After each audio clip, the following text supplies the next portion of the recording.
ಮನೆ ಕೆಲಸ ಇತ್ತು ಮಾಡ್ತಾ ಇದ್ದೆ ಕಣೆ ಮಗ. ನೀನು ಎಲ್ಲಿಗೋಗಿದ್ದೆ? ನಾನು ಸ್ಕೂಲ್ಗೆ ಹೋಗಿದ್ದೆ. ಏನು ಹೇಳ್ಕೊಟ್ರು?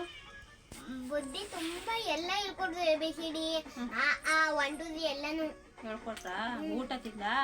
ತಿಂದೆ. ಎಷ್ಟೊತ್ತಿನಲ್ಲಿ ತಿಂದೆ? ಊಟ ತಿಂದು ಮಕ್ಕಳೇ ಅಂದೇನೆ ತಿಂದ? ಮಾಸ್ಟರ್ ಇದ್ರೋ ಮೇಡಮ್ ಇದ್ರೋ? ಮೇಡಮ್ ಇದ್ರಾ? ಹಾಡೆಲ್ಲ ಹೇಳ್ಕೊಟ್ರಾ? ಏನು ಹಾಡು ಹೇಳ್ಕೊಟ್ರು? ಅದು ಗೊಂಬೆ ಗೊಂಬೆ ಗೊಂಬೆ ಅದೇ. ಆಮೇಲೆ ಆಮೇಲೆ ಆಮೇಲೆ ಬೆಲ್ ಹೊಡಿತು. ಸ್ಕೂಲ್ ಬಸ್ ಬಂತು. ಅದಕ್ಕೆ ಬಂದ್ಬಿಟ್ಟೆ. ಹೌದಾ? ಹಂಗೆ ನಮ್ಮಮ್ಮ ಕರ್ಕ ಬರ್ತೈತಾ, ಅದಕ್ಕೆ ಒಂದು ಲಾಲಿಪಾಪ್ ತಗೊಬಂದೆ. ಆಲೂಗಡ್ಡೆ ತಗೊಬ ಅಂತು ನಮ್ಮಮ್ಮ. ಅದಕ್ಕೆ. ಹೌದಾ? ನೀನೇನ್ ಮಾಡ್ತಾ ಇದ್ದೆ? ನಾನು ಮನೆ ಕೆಲಸ ಎಲ್ಲ ಮಾಡ್ತಾ ಇದ್ದೆ. ಏನ್ ಮನೆ ಕೆಲಸ?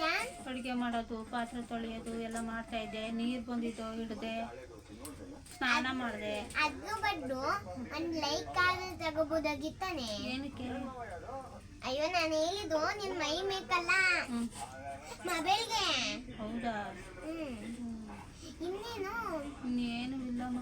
ನೀನ್ ಯಾಕೆ ಇಲ್ಲಿಗೆ ಬಂದೆ? ಇನ್ನು ಎಲ್ಲಿಗೆ ಹೋಗ್ಲಿ?